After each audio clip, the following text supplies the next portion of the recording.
Okay,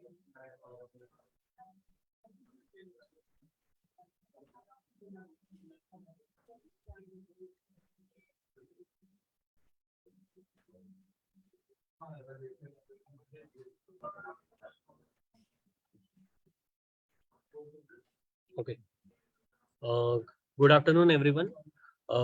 नमस्कार किसान भाइयों, आपकी फसल सभा में आज के फसल सभा में आप सभी का स्वागत है।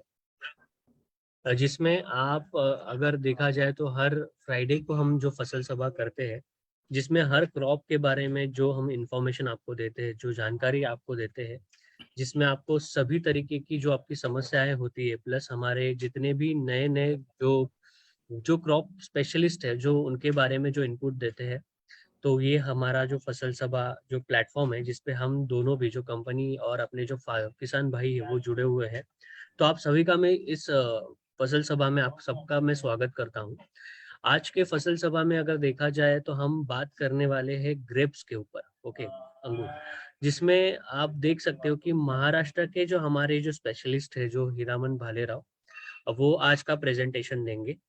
उसके पहले मैं आपको एक वीडियो दिखाना चाहूंगा, मतलब जिससे आपको एक थोड़ा आइडिया आ जाएगा कि ये ग्रेप्स का जो फसल होता है उसका प्रोसेस जो होता है वो कैसे होता है।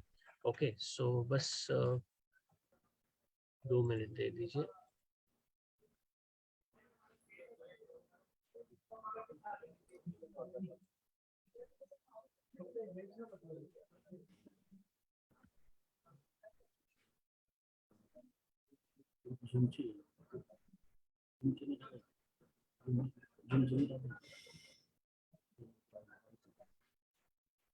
मेरी स्क्रीन आपको दिख रही है? हेलो? नहीं सर। बस एक सेकेंड।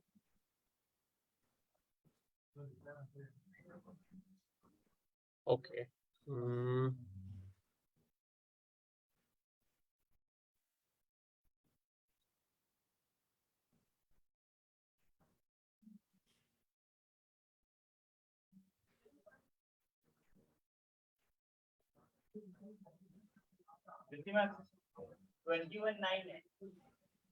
बस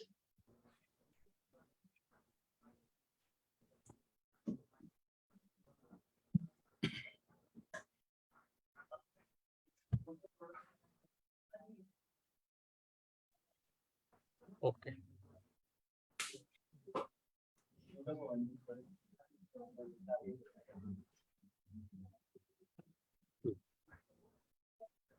ओके, तो ये पहले वीडियो हम प्ले करेंगे जिसमें आपको ये जो ग्रेप्स का जो प्रोसेस होता है उसका आपको थोड़ा आइडिया आ जाएगा।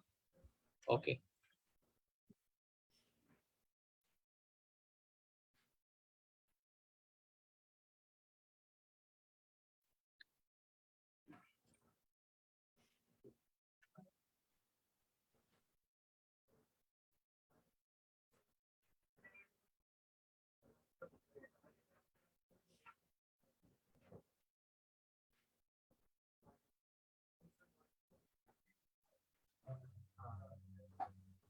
ओके।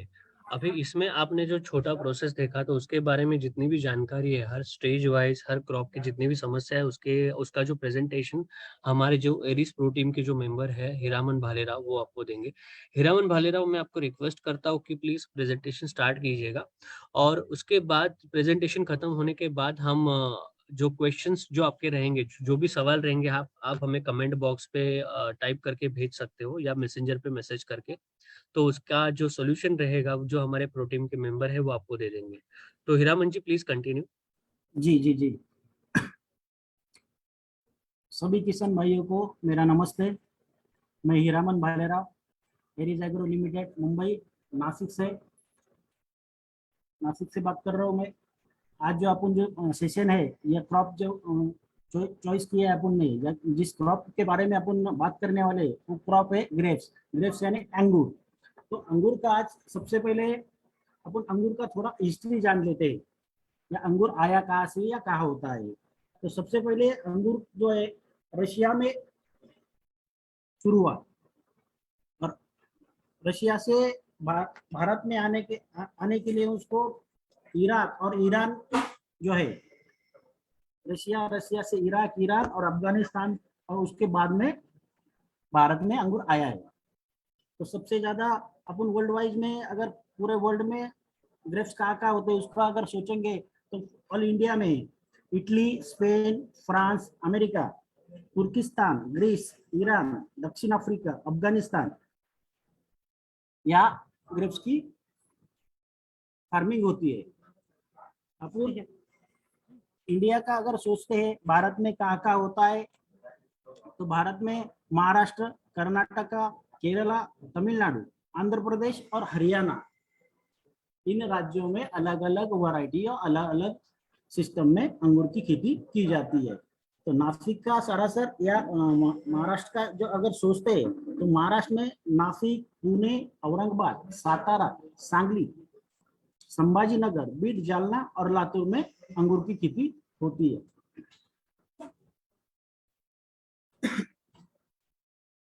अंगूर, 3 टाइप के अंगूर होते हैं।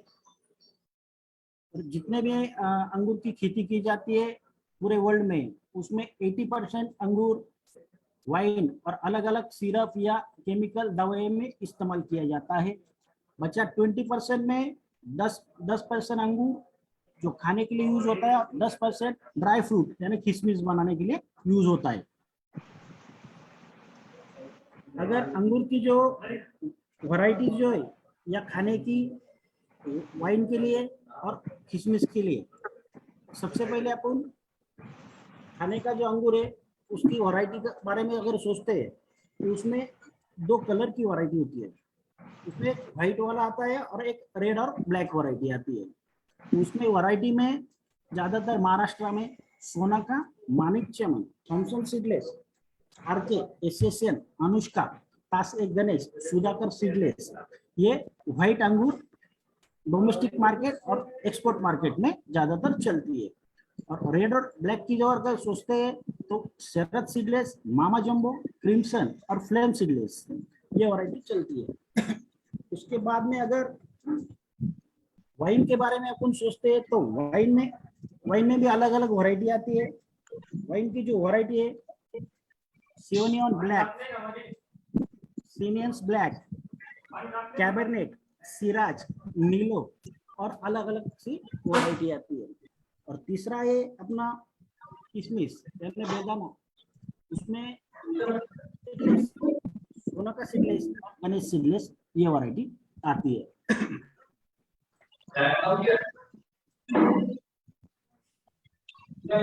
अगर अपन सोचते हैं कि उसको सॉइल किस तरीके से देखना है या जमीन सॉइल किस तरीके से होना है, रेड या ब्लैक सॉइल, लेकिन अच्छा ड्रेनेज की सॉइल चाहिए। कंडीशन थोड़ा सा कोल्ड और ड्राई क्लाइमेटिक कंडीशन में इसकी खेती अच्छी तरह से हो सकती है। उसका प्लांटेशन सिस्टम होता है, हर एक क्रॉप का प्लांटेशन करते हैं। अगर ग्रेप्स एक बार उसका पेड़ लगवा दिया तो कम से कम वो 10 या 15 साल तक चल सकता है, इसलिए उसको एक सिस्टम में लेना पड़ता है। उसकी जो सिस्टम है, मदर रूट अलग रहता है और जो वैरायटी मैंने बताई वो अलग अलग रहती है। तो अलग अलग वैरायटी, किसी को कौन सी भी वैरायटी करना है तो उसमें पहले मदर रूट लगवा लेते हैं, उसमें रूट स्टॉक बोलते हैं, बैंगलोर रूट या 2-3 वैरायटी उसमें भी आती है। इसके ऊपर अपन जो अंगूर की वैरायटी लगवानी है उसको अपन ग्राफ्टिंग, उसको स्टॉक ग्राफ्टिंग सिस्टम बोलते हैं। और दूसरा है पेड़ लगाया जाए तो कैसे लगाया जाए पेड़, तो पेड़ की साइज रहती है, उसमें 8x6 भी लगा सकते हैं, 8x5 लगा सकते हैं, 8.5x6 भी लगा सकते हैं। ग्रेप्स के अभी आपने जो वीडियो देखा उसमें एक कटिंग सिस्टम होती है, पेड़ 2 साल का होने के बाद एक कटिंग सिस्टम होती है। उसमें 2 कटिंग सिस्टम है, एक अप्रैल सिस्टम, अप्रैल की कटिंग होती है, उसको रेस्ट प्रोनिंग बोलते हैं, रेस्ट कटिंग। और दूसरी जो कटिंग होती है सितंबर या अक्टूबर मंथ में ज्यादातर महाराष्ट्र में, उसको फ्रूट कटिंग बोलते हैं, फल छाटनी उसको बोलते हैं फ्रूट कटिंग।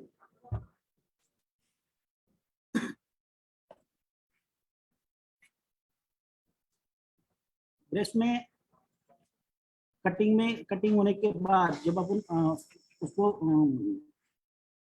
फल लेते हैं तो उसमें अलग अलग तरीके की डिफिशियंसी, अलग अलग तरीके की डिसीज, अलग अलग तरीके के प्रॉब्लम आते हैं। तो ये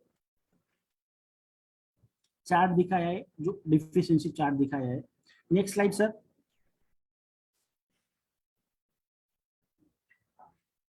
सामने जो दिख रहा है एनपीके की डिफिशियंसी है, यानी नाइट्रोजन कम हुआ तो क्या डिसीज आता है, कैसा दिखता है, पेट रुक जाता है, पत्ते छोटे हो जाते हैं, साइज छोटी रहती है। उसके बाद में फास्फोरस की डिफिशियंसी है तो पत्ता अकड़ जाता है, लाल हो जाता है, उसका कलर चेंज हो जाता है। और पोटाश की जो के की डिफिशियंसी दिखाई दे, जो पत्ते रहते हैं उसके वो जो अकड़ जाते हैं, राउंड हो जाता है, उल्टी तरह से राउंड हो जाता है। Next slide sir. ये जो है अभी इसके ऊपर zinc, ferrous, manganese, magnesium, calcium और बोरान की डिफिशियंसी जो दिखाई दे रही है। जिंक की डिफिशियंसी है, पत्ते छोटे रह जाते हैं और जो पत्ते की जो ग्रोथ होना चाहिए वो ग्रोथ नहीं होती है, और पत्ते छोटे छोटे रहते हैं, उसके फ्रूट अगर देखा जाए तो वो भी छोटा रह जाता है। फेरस की डिफिशियंसी में पत्ते में पीलापन आ जाता है और पूरा पत्ता पीला हो जाता है। मैग्नीज, मैग्नीशियम की डिफिशियंसी में भी पीला होता है, लेकिन वो पीले के बाद में थोड़ा नीला कलर का आ जाता है और पत्ता राउंड ना होने के बजाय उसको स्क्रैचेस आ जाते हैं।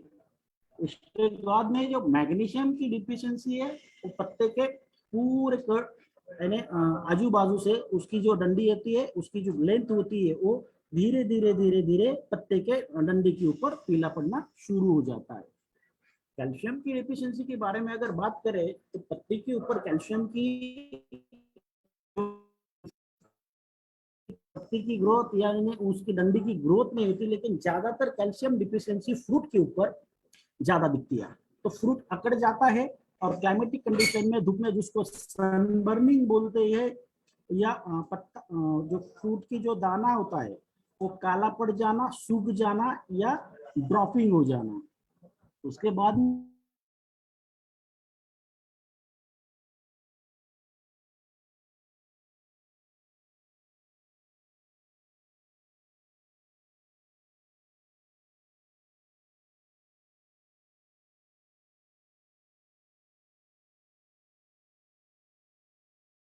के बाद अगर बोरान डिफिशियंसी,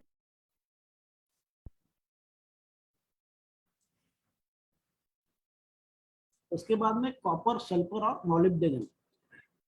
कॉपर की डिफिशियंसी में पत्ते के बीचों बीच कुछ डॉटेक्स आ जाते हैं और जो पीले रंग के और नीले रंग के आ जाते हैं, जो ज्यादातर ग्रेप्स के ऊपर कॉपर की डिफिशियंसी दिखती नहीं या होती नहीं, क्योंकि उसमें स्प्रे की वजह स्प्रे चलते रहते हैं कॉपर के, तो वो ज्यादातर डिफिशियंसी नहीं दिखती है।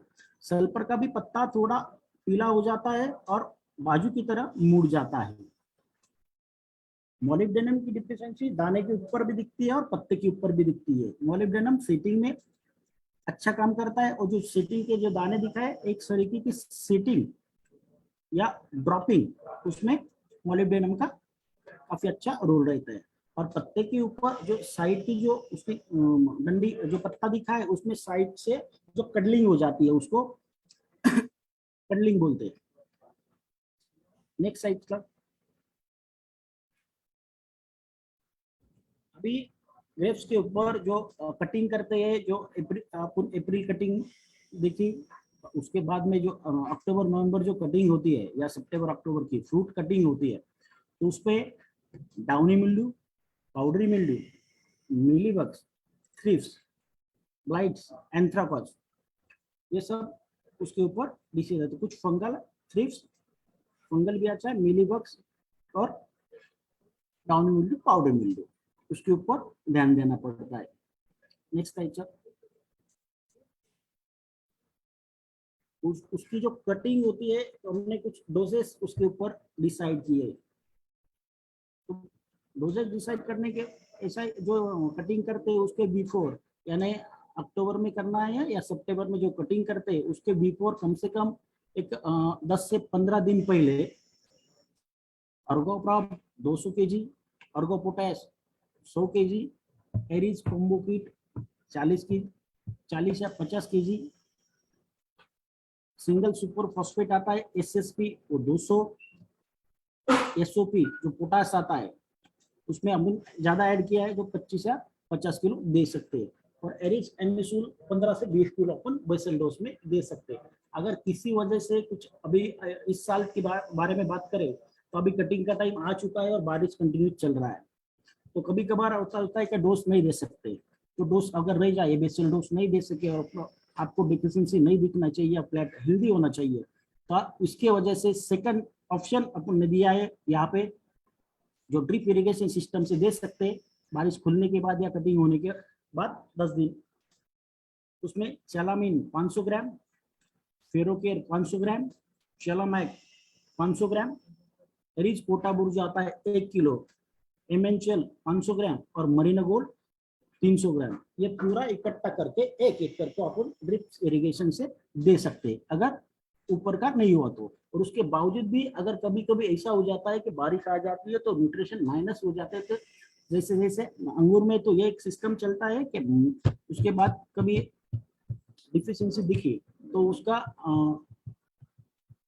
पान का जो है वो लैब टेस्टिंग किया जाता है, तो उसके बाद जो जो टेस्ट में आता है वो भी दे सकते हैं। अगर किसी एरिया में वो सिस्टम नहीं है तो ये ड्रिप इरिगेशन का जो सिस्टम दिया है 500 ग्राम का, वो भी आप दे सकते हैं। Next side sir. उसके बाद आता है ड्रिप इरिगेशन का सिस्टम। कटिंग होने के बाद जो है उसमें ड्रिप से हमने कुछ शेड्यूल फिक्स किए, ये 8-10 साल उस पर प्रैक्टिस करके ये जो शेड्यूल फिक्स किया है हमने, तो 8 से 10 या 8 से 15 दिन में ये शेड्यूल शुरू हो जाता है ड्रिप इरिगेशन का। और हर सॉइल के ऊपर रहता है या क्लाइमेट के ऊपर रहता है। किसी किसी प्लॉट में जो ड्रिप इरिगेशन है 4 या 5 दिन में चलता है, किसी में 8 या 10 दिन के बाद चलता है। तो उसमें 8 या 15 दिन के बीचों बीच चाहिए जो दो सेट किए हैं,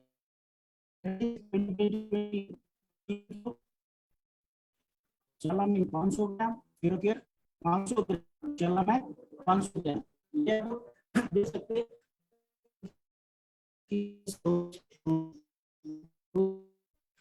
डाला है और उस वजह से ज्यादा पानी की वजह से लीच आउट हुआ है तो उसको अपन दे सकते हैं। उसके बाद में अपन 20 या 25 दिन के बीच में फिर आपको डिफिशियंसी दिखी या जरूरत पड़ती है, एग्रोमिन सॉइल प्लस 2 kg और एरिस 2020 3 kg ये आप डोज दे सकते हैं। उसमें बाद उसको जो सिस्टम आता है, क्या पत्ता बढ़ना चाहिए या फ्लावरिंग सिस्टम आता है 30 या 35 दिन में, जो फ्लावरिंग सिस्टम में मनी ड्रॉपिंग या अच्छा फ्रूट सेटिंग होना चाहिए। उसमें नाइट्रोजन की जब जरूरत नहीं पड़ती है तो नाइट्रोजन भी कंट्रोल में रहना चाहिए और फ्रूट सेटिंग अच्छी तरह से होना चाहिए, बेरी साइज दाना अच्छा आना चाहिए और उसमें ड्रॉपिंग ना हो। इसके लिए अपन 30 या 35 दिन बिफोर यानी 35 या 40 दिन में उसकी फ्लावरिंग स्टेज शुरू हो जाती है, तो उससे पहले चैलाकल आप 500 ग्राम और पोटाबोर सुपर 1 kg और 13-045 3 किलो ये ड्रिप से दे सकते हैं। उससे आपकी सेटिंग अच्छी हो जाएंगी, बेरी साइज एक तरीके की हो जाएगी और ड्रॉपिंग होने के कुछ चांसेस नहीं रहेंगे। और उसके बावजूद भी आपको ऐसा लगता है कि आपको सेटिंग अच्छी हो रही है या उसमें कोई प्रॉब्लम नहीं है, तो 45-40 दिन का जो शेड्यूल है उसमें आप 12-100 3 kg, चैलाकल 500 ग्राम और पोटाबोर सुपर 1 kg दे सकते हैं। नेक्स्ट। हीरावन जी, आपकी आवाज थोड़ी ब्रेक हो रही है और थोड़ी दूर से आ रही है, तो थोड़ा बस एक बार वो चेक कर लेना। जी आ रही है, मेरी आवाज आ रही है अभी? हेलो? यस यस, आ रही है, आ रही है। आ रही है जी, ठीक ठीक ठीक ठीक। जो पिछला जो दिखाया उसके वो अगर कई किसान भाइयों को उपलब्ध नहीं हुआ, कहीं मिला नहीं, तो उसमें एक और दिया है, उसमें फर्टिसोल भी दे सकते हैं और पोटाबोर भी दे सकते हैं। उसमें फर्टिसोल का 3 kg का डोज दिया है हमने और पोटाबोर सुपर कंटिन्यूस 1 kg किया है। उसके बाद जो 50 या 70 दिन की जो स्टेजेस रहती है उसमें बेरी की साइज भी बढ़ाना है और उसका वजन भी बढ़ाना है उसमें। और जो रूट जोन है वो अपटेक भी होना चाहिए और ठंड रहती है उसमें, क्योंकि अक्टूबर में जब कटिंग करते हैं, अक्टूबर महीने में कटिंग करते हैं तो उसकी जो नवंबर दिसंबर में जब ठंड के मौसम में आते हैं तो उसमें आप 52 3 या 5 दे सकते हैं, 3 या 5 दिन के गैप में, और मरीना को 300 ग्राम दे सकते हैं। उसके बाद में 86 या 100 डेज में यानी 100 दिन तक उसमें पानी आना या शुगर आना शुरू हो जाता है। उसमें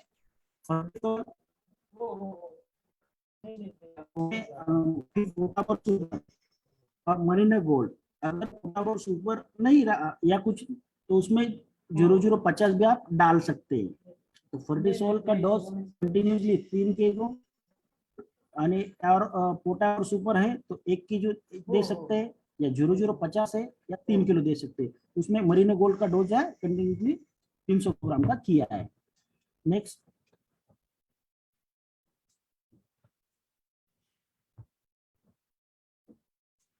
मैंने आपको पहले भी बोला था, या उसमें जो फ्रूट कटिंग होती है तो सितंबर में होती है और अक्टूबर में होती है। तो उसका हमने कुछ स्प्रेइंग सिस्टम जो है, तो शेड्यूल जो स्प्रेइंग होता है उसमें ट्रैक्टर से ज्यादातर होता है, मैन्युअली भी होता है और हाईटेक टेक्नोलॉजी भी इसमें।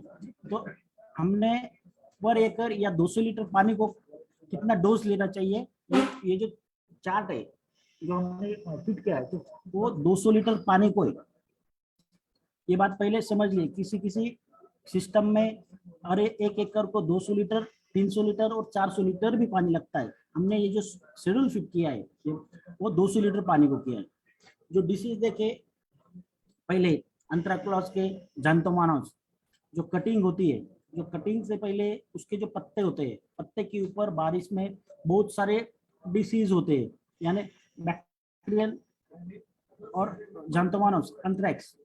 तो वो जो पत्ती है, हर पत्ती में जो जंतुमानस अंथ्रेक्स जो है, बहुत सारे लोगों ने ये देखा है कि अगर एक पत्ती के ऊपर जंतुमानस या अंथ्रेक्स या करपा बोलते हैं उसको, अगर आ गया और वो पत्ती यानी नीचे गिरी और क्लाइमेटिक कंडीशन ऐसी रही, जो ठंड का मौसम रहा, बारिश कंटिन्यू चलती रही या ठंडी में उसको अगर रखा जाए तो वो कम से कम एक पत्ती में 200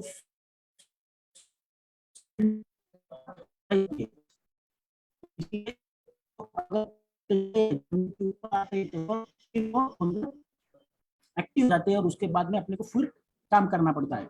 इसीलिए कटिंग से पहले हॉस्कोकॉप 500 ml और प्लांटामाइसिन 100 ml 200 लीटर पानी में लेके अपन स्प्रे कर सकते हैं। उसके बाद अगर ये स्प्रे हो जाए, जो पत्ती के ऊपर जो फंगल है उसका कंट्रोल मिल जाता है। और वो कटिंग जो आती है अपनी, जो कटिंग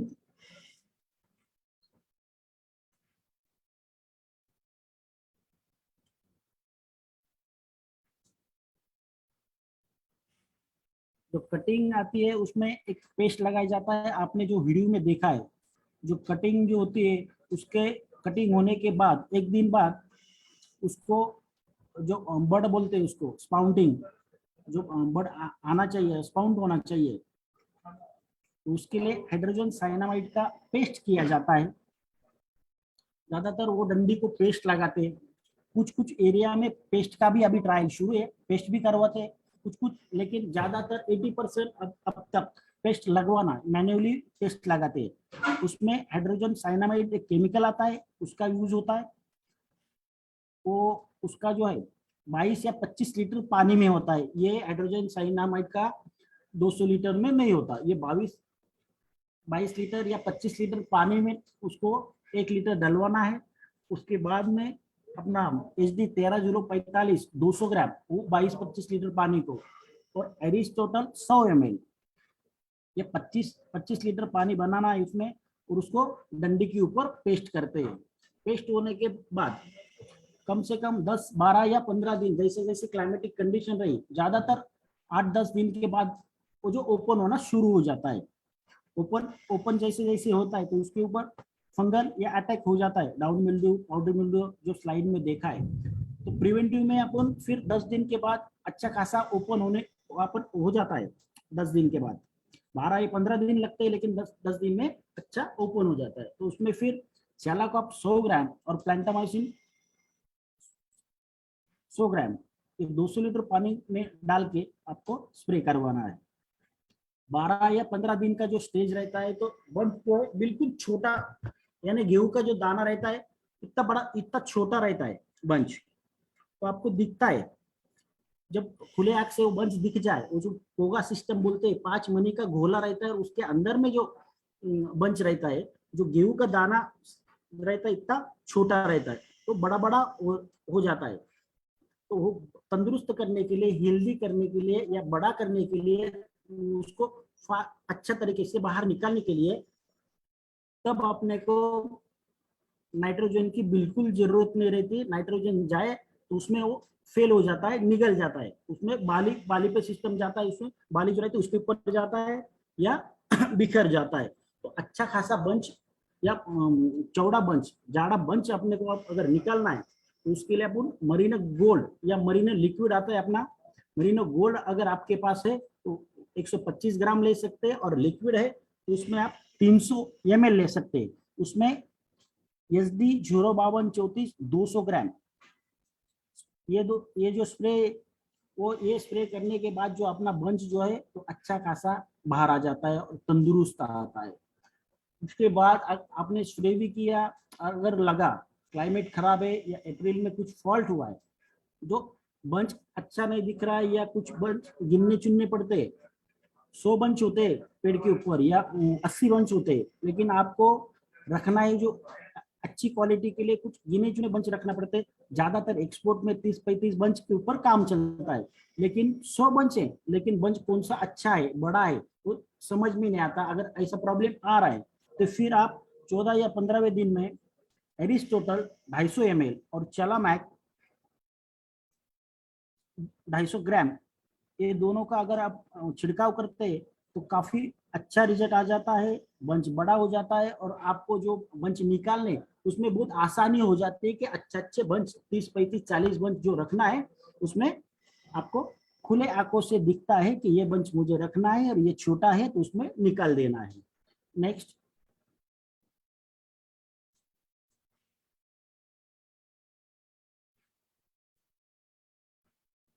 बीस या 25 दिन का जो पत्ता हो जाता है या डंडी हो जाती है, या ग्रेप्स की कटिंग के बाद जो हो जाता है, उसमें ज्यादातर 10 दिन या 12 दिन तक कोई डिफिशियंसी नहीं दिखती। जैसे जैसे डंडी बड़ी हो जाती है, बंच पत्ते बड़े हो जाते हैं या बंच बड़ा हो जाता है, उसको अब शूट भी बोलते हैं, जो शूट या केन, उसको काड़ी भी बोलते हैं।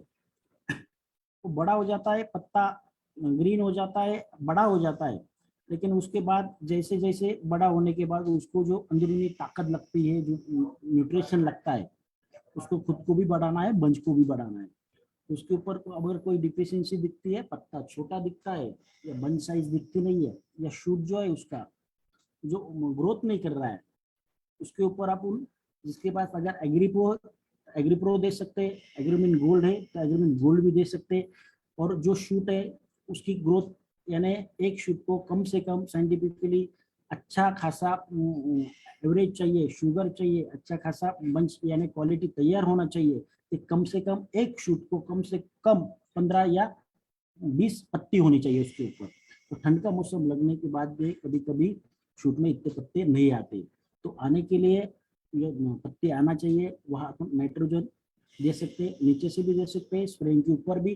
अगर फास्ट रिजल्ट चाहिए तो स्प्रे कर सकते हैं। उसमें एग्रीप्रो या एग्रीप्रो नहीं है तो एग्रीमिन गोल्ड, अगर एग्रीप्रो है आपके पास तो 250 ग्राम एग्रीप्रो, और 2020 20 ग्राम, और एग्रीमिन देना है तो 250 ml और 2020 200 ग्राम, ये स्प्रे कर सकते।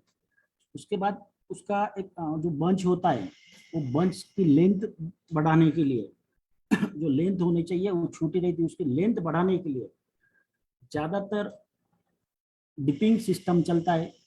अभी अभी नया टेक्नोलॉजी आया है, उसमें स्प्रिंग सिस्टम चल रहा है। ये जो दिखाया है हमने, वो डिपिंग का जो शेड्यूल है जो फिट किया है, ज्यादातर 25, 27 या 30 दिन में जो डीप होती है उसकी, तो उसके ऊपर जो स्प्रिंग सिस्टम से करवाते हैं 200 लीटर को करवाते हैं या मैन्युअली करवाते हैं। ज्यादातर अभी स्प्रिंग सिस्टम चल रहा है। इसके लिए हमने जीए का इस्तेमाल करवा लिया है 20 से 25 पीपीएम का, और एरिस चैलामीन 100 ग्राम, और एरिस टोटल जो है स्प्रे करना है तो 200 लीटर को 250 ml करना है, और मैन्युअली डीप जो करना है तो पर लीटर 1 ml ये शेड्यूल दिया है। ज्यादातर स्प्रिंग सिस्टम चलता है तो 200 लीटर पानी में 250 ml डाल सकते हैं। लेकिन कोई मैन्युअली हैंड डिप करता है, उसको हैंड डिप बोलते हैं, घड़ को डुबाना, बंच को डुबाना जो बोलते हैं, तो उसमें पर लीटर 1 ml एरिस्टोटल ले सकते हैं। उसके बाद जो 28, 33 या 35 दिन की जो स्टेजेस आती है, तो उसमें कुछ disease, downy mildew, powder mildew, जो उसमें खास करके डाउनी मिल्ड्यू कटिंग होने के बाद 40 दिन तक अच्छा खासा अगर आपने सिस्टम में किया तो डाउनी के ज्यादातर तो उसके ऊपर केफोनिक बहुत सारे मॉलिक्यूल्स हैं, और बहुत सारे उसमें आए, लेकिन आप पानी में देखो उसमें केफोनिक से दोनों तरफ से और प्लेंटामाइसिन केफोनिक 500 ग्राम केफोनिक के यानी अक्टूबर या आप कम से कम 3 या 5 स्प्रे ले सकते हैं, कोई प्रॉब्लम नहीं है, कोई साइड इफेक्ट भी नहीं है। उसके बाद 34-35 दिन का जो स्टेज आता है, उस स्टेज में अपने चलामीन 100 ग्राम और पोटावोर सुपोर या एरिबोर 200 ml का जो शेड्यूल दिया, उसमें सेटिंग जो होना चाहिए या शॉर्टबेरी नहीं होना चाहिए। आपको शॉर्टबेरी होता है बड़े और कुछ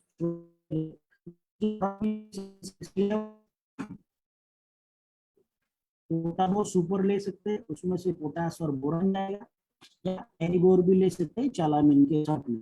अच्छी खासी सेटिंग होती है और फ्लावरिंग भी से ड्रॉपिंग रहती है। नेक्स्ट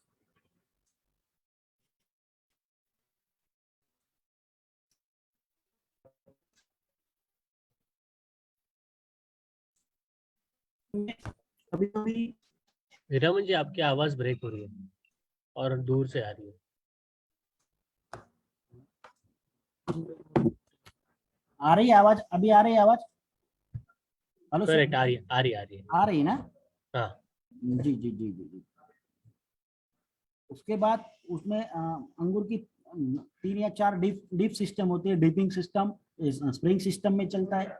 तो जो सेकंड डीप आती है उसकी, जो शॉर्टबेरीज अपन ने बोला था कि बोरान की डिफिशिएंसी और शॉर्टबेरीज, उसके बाद में जो सेटिंग हो जाता है, मनी का अच्छा खासा सेटिंग हो जाता है। तो सेटिंग के बाद आपको बेरी साइज बढ़ाना है। बेरी साइज को अगर एक सरी का बनाना है तो उसमें डीप हो जाती है। तो डीप से पहले बहुत सारे न्यूट्रिशन लगते हैं, उसको ताकत लगती है। तो डीप से पहले मरीनो लिक्विड 500 ml और कैल्प्रो 300 ग्राम दे सकते हैं। उसी स्टेज में कैल्प्रो का यूज अपन ने किया है। बेरी का साइज और डंडे का जो बंच होता है, उसका जो डंडा होता है उस पर हार्डनेस आ जाता है। जितना लूज बंच रहेगा उतनी साइज होने में मदद होती है। तो डंडा हार्ड ना हो, इसीलिए कैल्प्रो का इस्तेमाल 3 या 4 बार हो जाता है उसमें।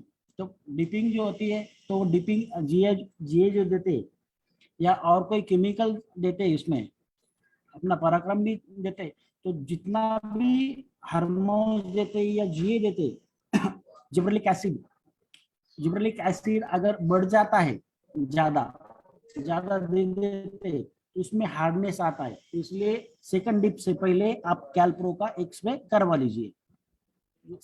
सेकंड डिप का जो शेड्यूल है उसमें कम से कम 40 से 45 दिन में आता है। जो बेरी की साइज 8 या 12 की होती है तब सेकंड डिप हो जाती है, अच्छा खासा सेटिंग होने के बाद।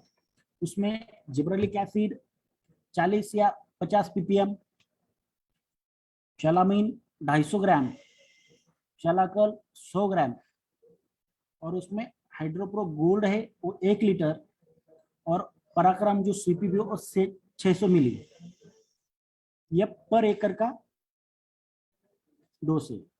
यो ज्यादातर अभी सभी जगह इलेक्ट्रिक स्टैटी या अलग अलग जो ब्लोअर्स है उससे चलती है। यह पर एकड़ का डोज फिक्स किया है। उसके बाद 50 से 60 दिन में जो स्प्रे जाता है अपना, जो मोवोमिन और फर्टिसॉल या ग्रेपमिन होती है, और मनी की जो साइज शुरू हो जाता है, शुरू हो जाता है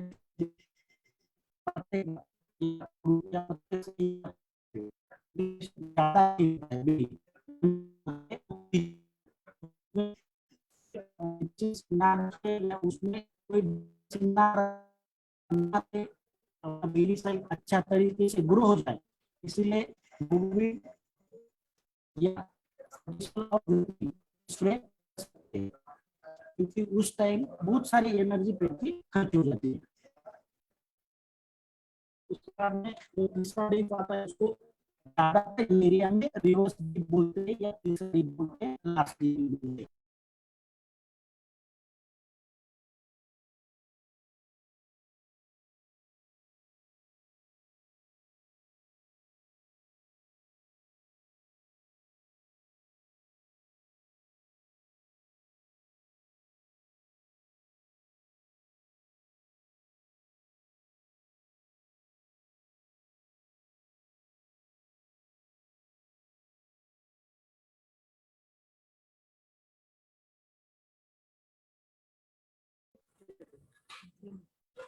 हेलो अभिषेक सर, आवाज आ रही है मेरी?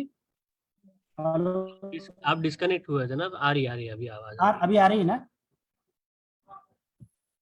ठीक है, ठीक ठीक है, ठीक है, ठीक है, ठीक है। जो तीसरा डीप जो होता है उसको रिवर्स डीप भी ज्यादातर बोलते हैं।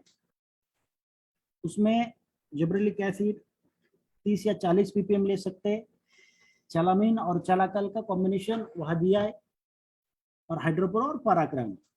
जो जिब्रेलिक एसिड जितना बढ़ जाए उसमें हार्डनेस आ जाता है, और इसीलिए चलाकल और जितना चलामीन यानी जिंक देते हैं तो पेड़ में ग्रोथ, जब शूट की हो, बेरी की हो, उसमें ज्यादा ग्रोथ होती है और हार्डनेस नहीं आता है।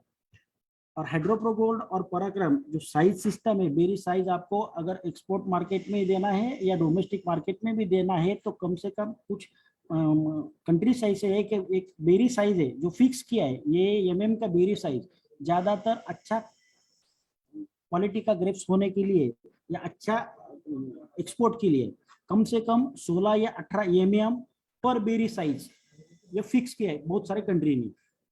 इसीलिए आपको बेरी साइज बढ़ाना है, अच्छा खासा लेना है, और एक सार का दाने का जो आकार है वो एक तरीके का लेना है।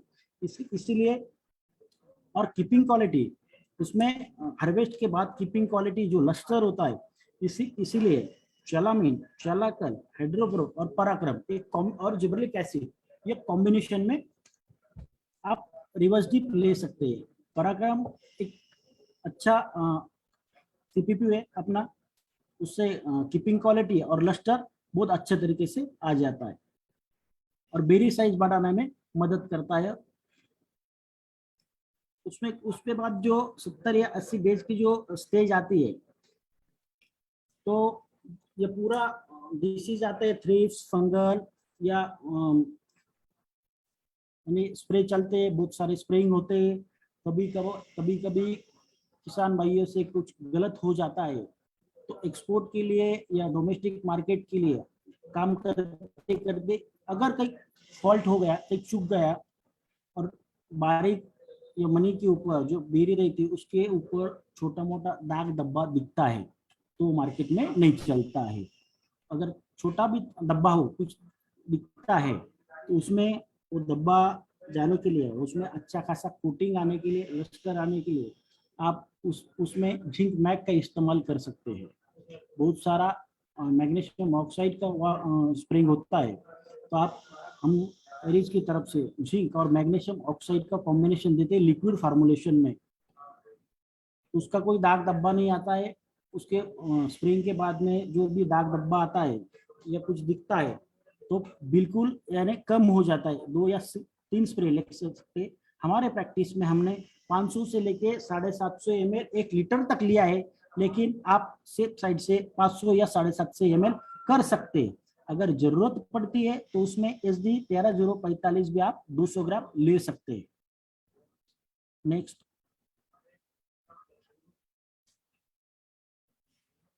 अभी 80 या 90 डेज का जो सिस्टम रहता है, मनी में पानी आना शुरू होता है, लूज होना शुरू हो जाता है। पानी आना, मनी में पानी आ जाता है और उसमें शुगर आना या साइज बढ़ाना, ये तीनों काम एक साथ हो जाते हैं। तो उसमें ज्यादातर शुगर के लिए और अच्छा खासा कलर जो होना है, जो भी कलर की वैरायटी है, काला कलर की हो तो काला कलर अच्छा आना चाहिए, व्हाइट कलर की है तो उसमें कलर आना चाहिए, या रेड कलर की जो अच्छा खासा रेड कलर आना चाहिए। उसके लिए पोटास, शुगर के लिए और शुगर के लिए पोटास की बहुत सारी जरूरत पड़ती है उस टाइम।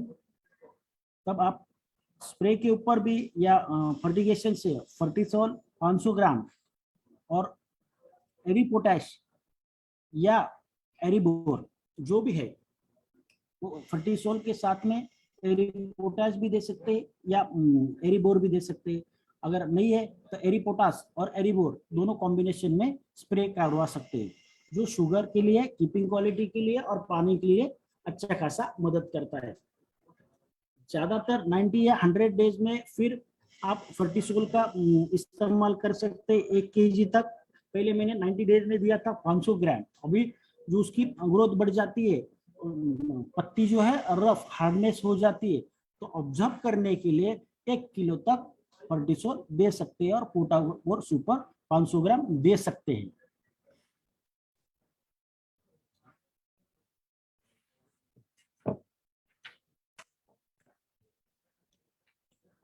Thank you. हेलो।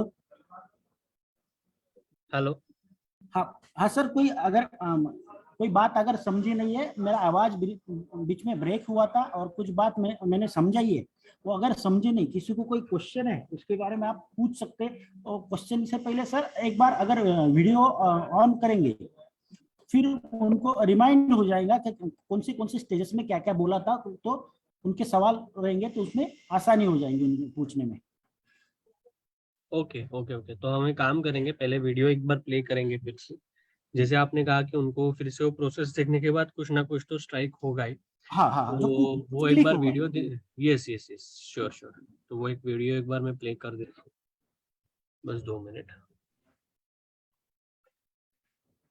हाँ, मेरी स्क्रीन आपको दिख रही है?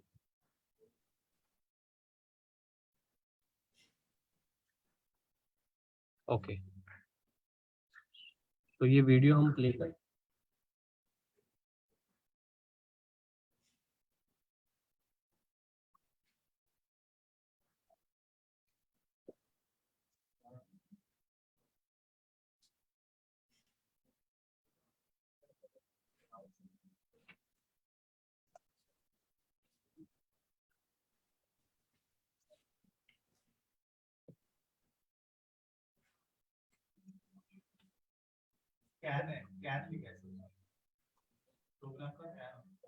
ओके, जब ये वीडियो मैंने प्ले की, अभी इसमें अभी हम सवाल देखते हैं। But first of all Hiraman ji, आपने जो डे वाइज हर दिन आपने डे बाय डे, एक एक दो दो दिन, तीन तीन दिन के बाद क्या क्या डालना होता है, तो ये सबका आपने जो अच्छे से डिटेल में इंफॉर्मेशन दिया, तो वो सच्ची में बहुत ही डिटेल और अच्छा प्रेजेंटेशन था। क्योंकि अगर देखा जाए तो बाकी के जितने भी क्रॉप किए हैं उसमें ऑलमोस्ट 5, 10 या 15, 20 दिन का गैप होता है, या 25 दिन का गैप होता है, या 40 दिन का गैप होता है। जी पर जी ये क्रॉप में शायद बहुत ही हम लोग थोड़ी सावधानी बरतते हैं, तो हर डे वाइज या 3, 4 दिन के बाद, 2 दिन के बाद कुछ ना कुछ तो हम एक न्यूट्रिशन जो हम प्लांट को प्रोवाइड करते हैं वो आपने अच्छा डिटेल प्रेजेंटेशन में बता दिया। ओके। और अगर देखा जाए तो इस समय अगर किसी भी किसान को अगर कुछ भी क्वेश्चन होगा अगर रिगार्डिंग ग्रेप्स, तो आप हमें जल्द से जल्द हमारे जो यहाँ पे है जो कमेंट बॉक्स पे अपना सवाल या आपकी कौन सी भी समस्या जो है वो आप हमें बता सकते हो। तो प्लीज टाइप कीजिए आपका ये जो कुछ भी सवाल होगा तो, एंड हमें बता दीजिए। फिलहाल और एक कॉम्प्लीमेंट आई है Hiraman ji, very effective for grapes, अच्छा प्रेजेंटेशन था। हेलो। हेलो। हेलो, हाँ सर। हाँ, आ सुन पा रहे हैं आप? आवाज आ रही है? यस यस, आवाज आ रही है। जी जी। हाँ। ओके। तो अभी बस 2 मिनट हम रुकते हैं, किसी का क्वेश्चन अगर आएगा तो मैं आपको जरूर बता दूंगा, तो उसका जो सॉल्यूशन रहेगा वो हम उन्हें बता देंगे। ठीक है सर, जी ठीक है सर। पर मुझे नहीं लगता हिनामन जी, क्योंकि आपने जो डे बाय डे जो आपने प्रेजेंटेशन दिया है कि हर इसमें डिटेल में क्या क्या रहेगा, कौन से स्टेज में, कौन से प्रॉब्लम में कौन कौन से प्रोडक्ट डालने हैं, तो मुझे नहीं लगता है कि कोई क्वेश्चन रहेगा। एंड ग्रेप्स जो ये जो क्रॉप है यो वो हर रीजन में नहीं होता है, बहुत कम रीजन में पाया जाता है। बराबर बराबर है। पर फिर भी इतने लोग, बहुत सारे लोग हमसे जुड़े हुए थे। एक क्वेश्चन जो आया है, sir hydrogen cyanamide mix in EDs products then best, मतलब एक सजेशन आया है, mix in EDs products then best. Okay. Okay. बस 2 मिनट हम रुकते हैं, और कोई सवाल आएंगे तो हम आपको बता देंगे। ठीक ओके। है ठीक है ठीक है।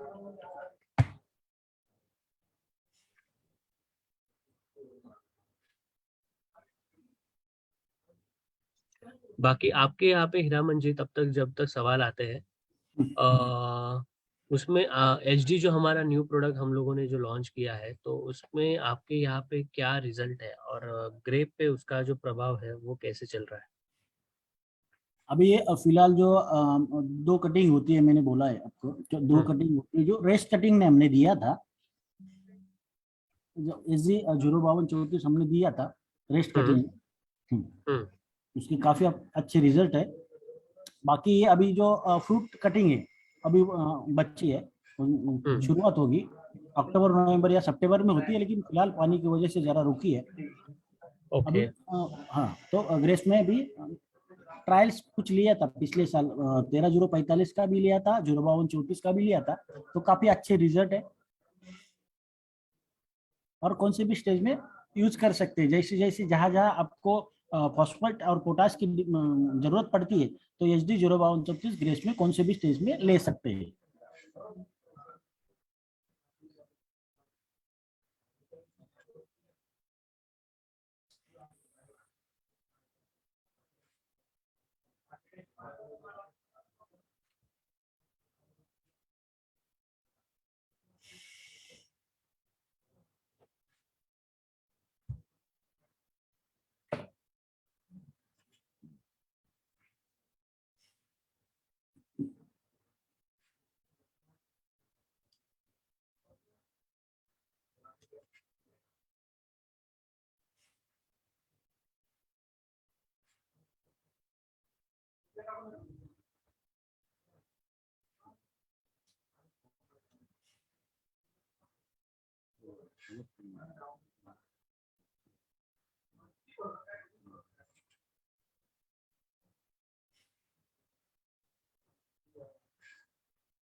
हेलो।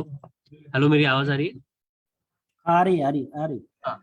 तो अभी फिलहाल हीरामन जी, हाँ और एक सवाल जो है, माइक्रोन्यूट्रिएंट का अंगूर के खेती में कितना महत्व है और एरीज की क्या स्पेशलिटी है? अच्छा, बहुत अच्छा सवाल है। हम्म, अंगूर में अलग अलग स्टेज में अलग अलग, यानी जो जितना भी मैंने डे बाय डे जो शेड्यूल किया है, तो अंगूर की कटिंग होने के बाद उस उसका जो स्पाउंडिंग सिस्टम से लेके यानी 10 दिन से लेके हार्वेस्ट तक, हर पत्ते में, शूट में, बेरी साइज में, बेरी बढ़ाने में, शुगर आने में, कलर आने में, हर अलग अलग इसमें अलग अलग जो टाइप होता है उसका, यानी स्पाउंडिंग होना, बंच बढ़ाना, डंडी बढ़ाना, पत्ते बढ़ाना, फ्लावरिंग निकालना, इसके बाद बेरी साइज बढ़ाना, उसमें शुगर आना। तो वो अलग अलग टाइप में अलग अलग इसमें बहुत सारी न्यूट्रिशन की जरूरत पड़ती है। तो उसमें जो स्पाउंडिंग होती है, जो 10 दिन 12 दिन में स्पाउंडिंग होती है, तो बहुत सारा न्यूट्रिशन जो पेड़ का अंदर का स्टोरेज रहता है वो बहुत सारा यूज हो जाता था, अपन नहीं देते तो और दूसरा जो फ्लावरिंग स्टेज है, फ्लावरिंग स्टेज में जो फ्लावरिंग फटती है और दाना बाहर आ जाता है, उसमें भी बहुत सारा न्यूट्रिशन जो है पेड़ का खींचा लिया जाता है। तो बढ़ाने में, पत्ती बढ़ाने में, डंडी बढ़ाने में, वो बेरी साइज बढ़ाने में अलग अलग तरीके से, मैंने जो बेसल डोज भी बोला था, जो स्पाउंडिंग के स्टेज में काम करता है, तो बेसल डोज भी देना पड़ता है। सिलेट्स का मैंने ड्रिप इरिगेशन का दिया है, तो वो भी, वहाँ भी न्यूट्रिशन की जरूरत पड़ती है स्पाउंडिंग के लिए। इसलिए सॉइल में अपन डोज भी देते हैं, सिलेट्स का ड्रिप इरिगेशन से देते हैं। उसके बाद भी अगर कुछ जरूरत पड़ती है तो एग्रोमिन सॉइल प्लस का भी जमीन से इस्तेमाल करते हैं। और स्पेशलिटी बोले थे एग्रीप्रो, ग्रेपमिन, एग्रोमिन गोल्ड, बहुत महत्वपूर्ण अलग अलग स्टेज में उसका जो कार्य निभाता है। जो कोई डिफिशियंसी आती है तो तुरंत एग्रीप्रो या एग्रोमिन गोल्ड का स्प्रे करवाते, तो झट से रिजल्ट आ जाता है। ओके। और एक सवाल है हरिराव जी, हाइड्रोजन साइनामाइड में एरीज 13045 यूज करने से पोंगा स्प्राउटिंग में कोई प्रॉब्लम नहीं आता क्या? कोई प्रॉब्लम नहीं आता, उससे मदद ही हो जाती है। ओके। ज्यादातर जनरल प्रैक्टिस है वो चलती है। और उसमें जो बर्ड होते हैं, उसके जो बर्ड जो है, तो बर्ड स्पाउंड होने में 13:45 और हाइड्रोजन साइनामाइड का कॉम्बिनेशन का बहुत महत्वपूर्ण वो निभाता है, भूमिका जो उसकी वो निभाता है उसमें। जो एक एक तरीके की स्पाउंडिंग होना चाहिए उस टाइम में। Okay okay okay okay. और एक है कि कैल्प्रो का यूज और डोज बताए। कैल्प्रो का यूज जो है 30 या 35 दिन में, ये 25 दिन से लेके 90 डेज तक कभी भी करवा सकते हैं। और जहां जहां आपको कैल्शियम की जरूरत पड़ती है, जहां जहां मैंने बताया वहां वहां कर सकते हैं। और कैल्प्रो का जो यूज है, पर लीटर 1 ग्राम भी कर सकते हैं। और कोई सिस्टम है, इलेक्ट्रिक सिस्टम से कोई डीप में लेता है, तो पर एकड़ 300 ग्राम भी करते हैं। और ड्रिप इरिगेशन से कुछ ऐसी सॉइल होती है या कैल्शियम इजी से अपटेक नहीं होता कैल्शियम, तो वह आप, या कुछ जमीन ऐसी होती है हमारे यहाँ, ज्यादातर पीटीओएल एनालिसिस किया जाता है, और उसमें कैल्शियम की कमी दिखाई दी है और ठंड की मौसम है, तो वहाँ या कोई जमीन है जो सॉइल है, उसका पीएच जो है 7 8 या 9 के आगे, वह अपना कैल्शियम काम नहीं करता। जहाँ कैल्प्रो बहुत अच्छे तरह से काम करता है, वह जमीन से देना है ड्रिप इरिगेशन से, तो आप 600 ग्राम दे सकते हैं। और स्प्रेइंग के लिए पर एकड़ 300 ग्राम, और ऐसा 200 लीटर का जो है पर लीटर 1 ग्राम दे सकते हैं। ओके ओके, ठीक है। ओके, तो बस अभी हम फिलहाल कोई क्वेश्चन है नहीं। एक सेकेंड।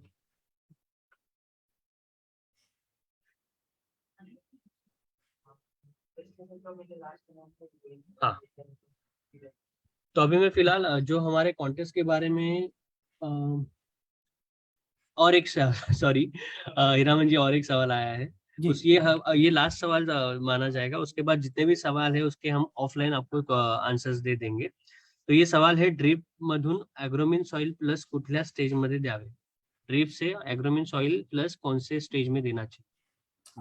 जहाँ जहाँ मैंने बोला था, चिलिट्स चिलिट्स का भी शेड्यूल दिया था और बेसल डोज भी दिया था।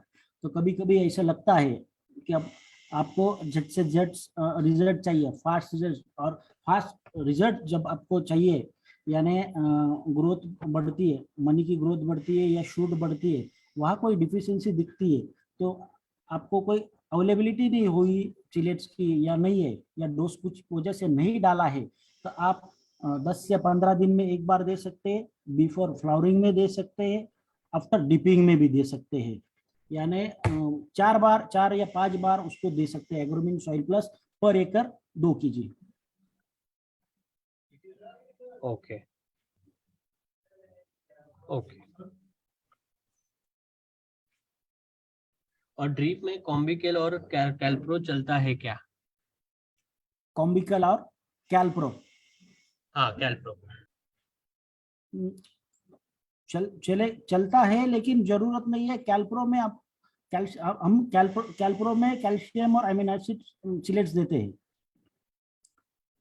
और कॉम्बिकल में भी कैल्शियम देते हैं, और मिक्स माइक्रोन्यूटन आईडिया टेक्नोलॉजी का प्रोडक्ट है अपना। तो मेरे ख्याल से जरूरत नहीं है, तो कॉम्बिकल देना ही आपको, तो कॉम्बिकल और मरीनो गोल्ड का इस्तेमाल करें तो अच्छे रिजल्ट आएंगे उस टाइप में।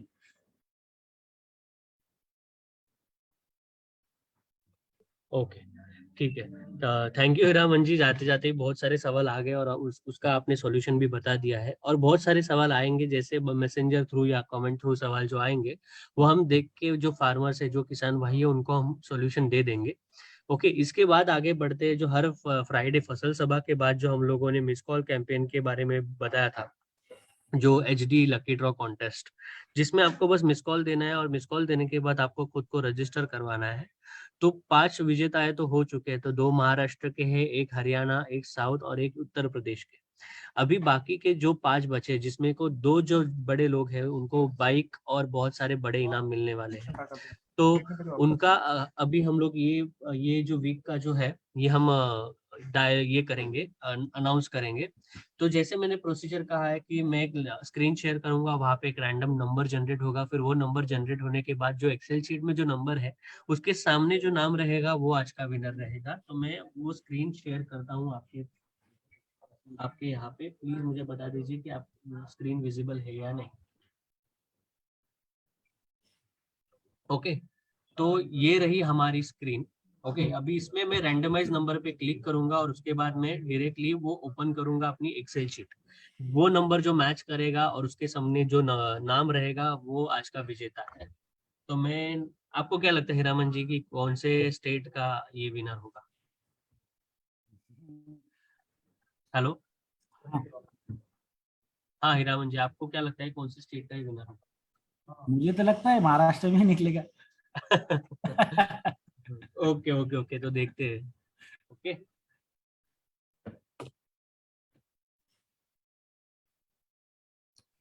नासिक में निकला तो उससे अच्छा। सो नंबर है 14218। ओके, अभी जल्द से हम वो जो ये है, स्टॉप शेयरिंग, जल्द से जल्द वो हम लोग वो स्क्रीन शेयर कर देते हैं जिसमें ये नंबर मौजूद है। ओके, सो अभी यहाँ पे अगर हम वो नंबर शेयर करें, वो नंबर है 14218। सो 14, ओके, 14218, 14218, 14218। हाँ, 14218। सो ये है CH प्रसाद, जो है AP से। ओके, सो 2 महाराष्ट्र हुए और 2 अपने जो ये है साउथ, आंध्र प्रदेश, वहां से हो गए। सो अभी के जो विजेता है जो CH प्रसाद है, जो AP से है, तो ये हमारे विनर हो गए छठे। तो अभी भी चार जो लकी ड्रॉ विनर है उसमें से एक बाइक, मोबाइल, ये जो बड़े बड़े इनाम है वो जीत सकते हैं। तो आप अभी फिर से अगर किसी ने इसमें पार्टिसिपेट नहीं किया होगा तो आपके पास वो नंबर है, वो नंबर पे आपको मिस कॉल देना और खुद को रजिस्टर करवाना है, जैसे तो इसमें आपका नाम भी आ सकता है। Okay, so thank you Hiraman ji, आपका बहुत मैं धन्यवाद। यस, क्योंकि बिकॉज आपने जो प्रेजेंटेशन दिया है वो ग्रेप्स के ऊपर वो बहुत ही डिटेल में था और बहुत सारे सवालों का आपने आंसर भी दे दिया है। तो थैंक यू एवरीवन, और थैंक यू किसान भाई, आप जो हर फ्राइडे को हमारे साथ फसल सभा के थ्रू जुड़ते हो और हमें एनकरेज करते हो कि हमारे और आपके बीच की जो दूरी है वो ये ऑनलाइन प्लेटफॉर्म से और ये फसल सभा से हम लोग वो कम कर रहे हैं, और एक दूसरे की तरफ ये बहुत ज्यादा और बहुत 24/7 हम लोग ये प्लेटफॉर्म पे अवेलेबल रहेंगे। आप फेसबुक मैसेंजर थ्रू या कमेंट पे अपना जो क्वेश्चन रहेगा कौन से भी रिलेटेड क्रॉप का, आप वहाँ पे डाल सकते हो, तो आपका उसका जो आंसर या जो ये रहेगा सॉल्यूशन, हम आपको देने का प्रयास जरूर नक्की करेंगे। So thank you Hiraman ji, thank you किसान भाइयों, थैंक यू, बाय।